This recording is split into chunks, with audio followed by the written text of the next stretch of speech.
When my middle son Matthew was 15, he came home from school one day and asked if I would take him to the office supply store. We hopped in our cute little station wagon and drove down there, and I found out that he had ordered himself a nameplate. The kind that you use when you go into someone's office and you need to know who they are. You know, the doctor so-and-so, the reverend, or the lawyer. He got one that said, "The Mat." That's his title. I laughed and we moved on with our day. The next morning at 6:30, we were at the breakfast table and I was eating, and Matt was sitting there in silence with his nameplate. Well, he turned it so that his name was facing me, looked me in the eye, and said, "You may now address me." I laughed so hard I almost lost that bite of food.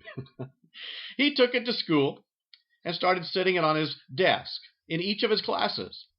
Some of his teachers laughed, others thought it was genius, and one even said, "That's just Matt." Well, one of the teachers was very offended.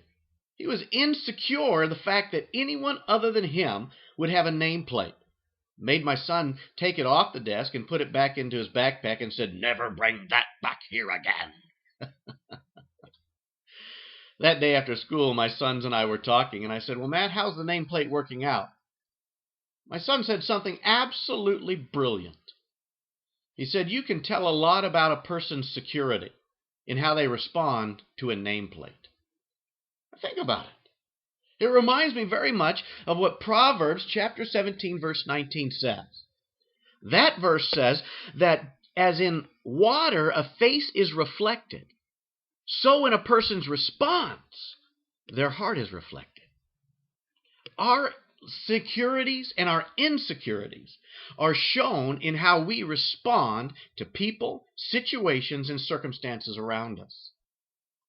That teacher's insecurity in their authority was threatened by a 15-year-old boy who happened to have a nameplate sitting on his desk. If you want to have real joy in life, it stems from a secure position in who you are. If you're not secure in who you are as an individual, if you're not secure in who you are as a person, you will never have true joy because you will always be intimidated by other people. You'll be intimidated by the fact that they know more, have more, they have different authority than you. But when you come to understand who you are as an individual, when you come to be secure in your own worth as a person, joy will naturally flow. You'll walk in peace, in joy. You'll walk in mercy and grace. You'll be able to forgive others. You'll be able to accept others. You'll be able to disagree with other people and not be offended because you're not understanding who you are based on how they respect and respond to you.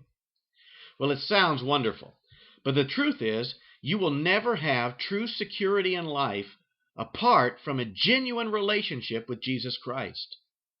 When you come to say, "Jesus, I want you to forgive me of my sins. I want you to be my God and my Savior. I want you to be the source of everything that I am." When you do that, you'll find that your security is firm because your security is no longer based in how other people accept you, but it is based in the fact that Jesus has accepted you.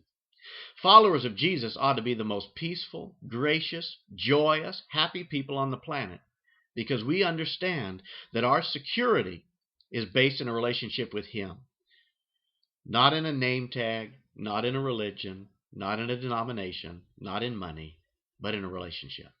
Well, I'm Stephen Zemanek, and I'll see you next time.